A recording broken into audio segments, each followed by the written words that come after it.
So I do have a soft spot in my heart for Def Leppard because that was like the band of like my generation. Although they were from England, apparently, or Great Britain. They said, you thought AC/DC partied hard. Def Leppard really knew how to party. And somebody said that. I don't know who said it. It wasn't anybody I knew, but I heard it secondhand and on very good authority.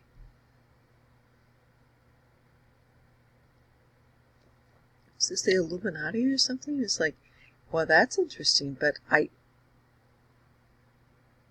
grew up in a household that really didn't forbid you from listening to rock and roll.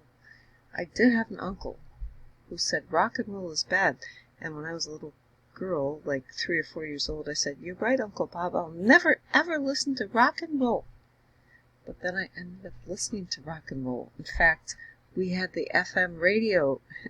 That's what we had before we had the internet, folks. You understand? The FM radio. I remember this. I told my mom, I hate that song. And then she said, I thought you hated that song. But then I ended up really liking it. And too bad it was so prescient with regard to my brother. We'll talk about my brother. Because I think love kind of killed him, you know.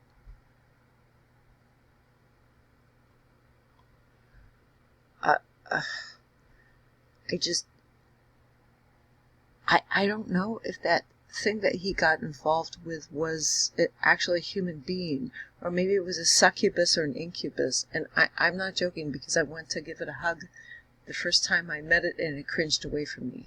And it had unnaturally tan skin, unnaturally bright blue eyes, and it just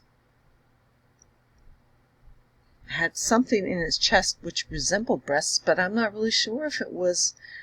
To this day, maybe it really wasn't a human being. Because, really, how could that happen?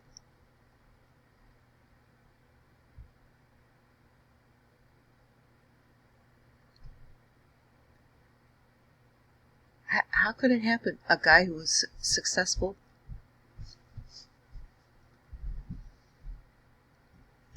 after his own fashion, you know, intelligent after his own fashion. Not my intelligence, not my success, but it's good enough for you. You know, you're making 6 figures, fine. You know, I'm not paid anything for what I do. I'd rather be me than you. I'd rather be alive than dead. Okay, what about the Bible? Are you being mysterious? I mean, the Bible definitely warns you against the adulterous woman. In Proverbs, the adulterous woman. That's probably like the first thing in Proverbs. They stay away from the adulterous woman. And Paul himself said, any other sin a person commits is outside of their own body, but fornication. It's just, that invades you very, very, very deeply. My brother could not get over that heartbreak, and he ended up, I'm sorry to say, he ended up committing suicide. There's no nice way to say it, and there's nothing cute about it. Getting involved with the wrong person, because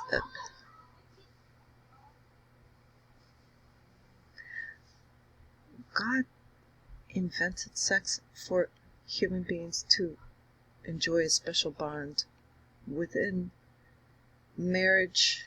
You say the confines of marriage. Yeah, it's kind of like a jail, but it's also a protection. It's also a fortress.